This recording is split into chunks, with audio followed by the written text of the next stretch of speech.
Hey Teela Jammers, how you doing? I'm coming at you today with a new angle. I'm just holding little one, so she's sleeping in my arms today.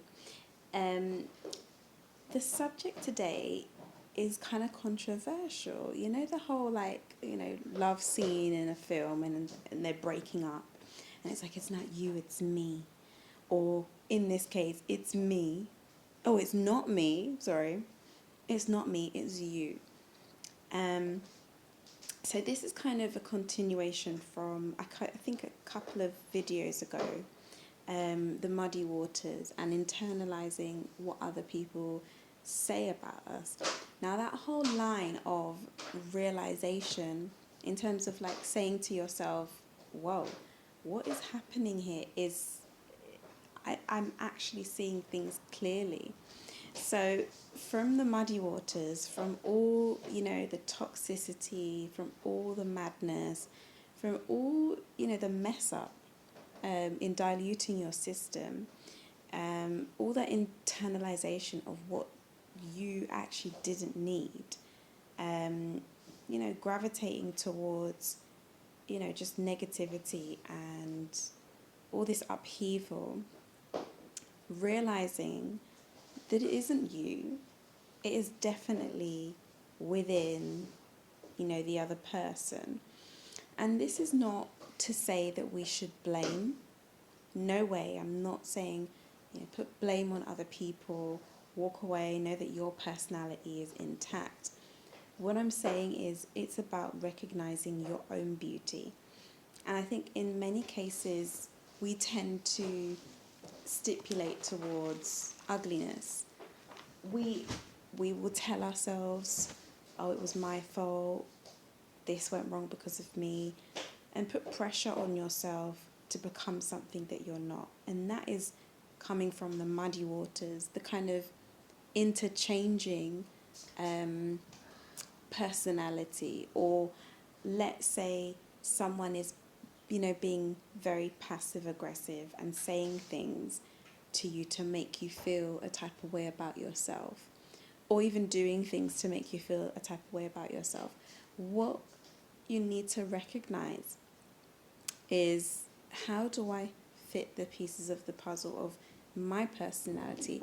What is it that you loved about me in the beginning? Because I'm still the same person, and I don't need to gravitate to your interchanging when there has been no evolution of us.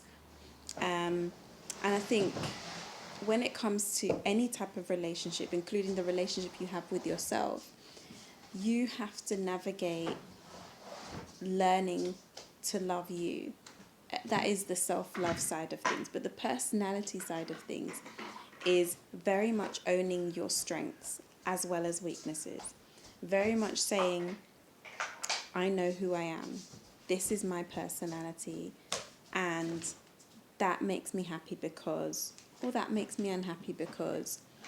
I think also when it comes to seeing negatives in yourself, seeing flaws, because we cannot always see our beauty. We cannot always see, yeah, everything's good with me, everything's fine. And this is where I'm going, I'm going into the pros and the cons.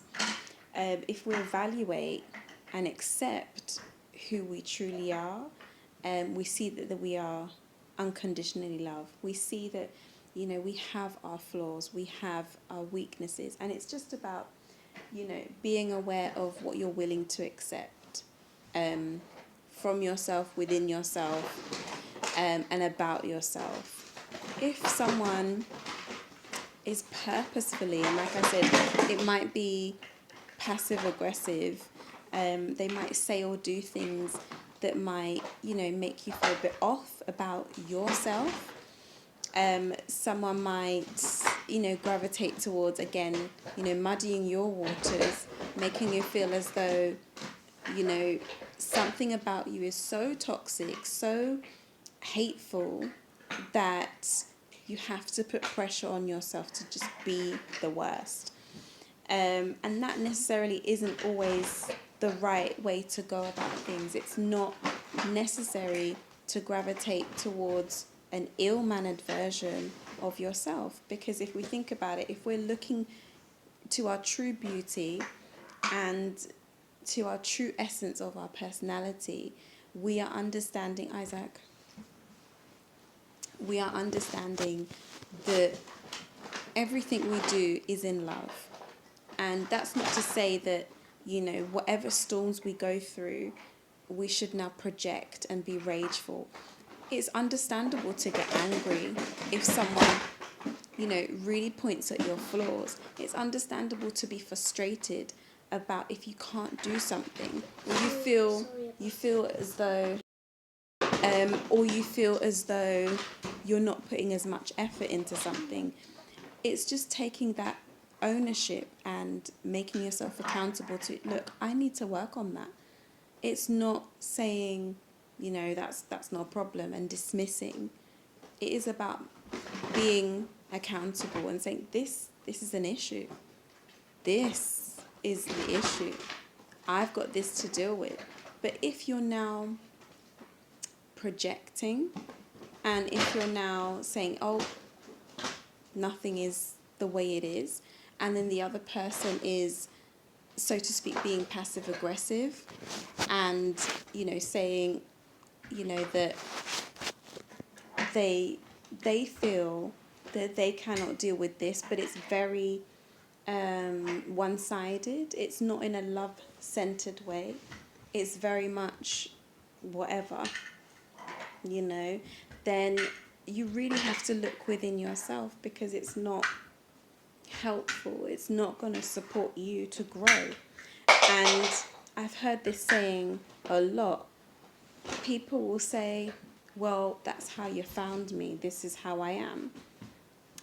That very much is the pinnacle of this whole topic. It's not me, it's you. Or not, it's not me. Yeah, it's not me, it's you. We need to learn to accept, our flaws. Accept that not everyone will like us, and that is perfectly okay. And that is even in situations where we are in a loving relationship. We are not going to be liked all the time. We are not going to be favored all the time. We are not going to be supported all the time. But as long as you see your own beauty, as long as you value an essence about you that says, okay, I need to just deal with this, and you be on that continuous journey of working on yourself, whether it's a small progress, a small success, a small win, you keep that within you. You keep that within you. It's very easy to say, well, sod off, sod it. But it's also, and this is the video that I'm going to do next. It's very easy to do things. So that is the balance, really. The balance is, keeping yourself afloat and not saying it's you or it's me. It really is evolving past that and just assuring yourself that you can see your beauty, but you can also see your flaws. Just keep that balance. Keep that going. Keep that understanding of knowing your personality and who you are, essentially. We are all flawed at times, but there are so many beautiful things about us too. So set aside the blame game and the passive aggressiveness. Set aside the, what do I do? The questions, the doubt about if you are or if you're not. Just release those pains and know that, you're going forward and not backward. But I will get into the easy to do and easy not to do kind of temperament in the next video. I think it is really enlightening work to do. So I'll see you in the next one, and I hope you have a good day. But remember, choose what you love and love what you choose.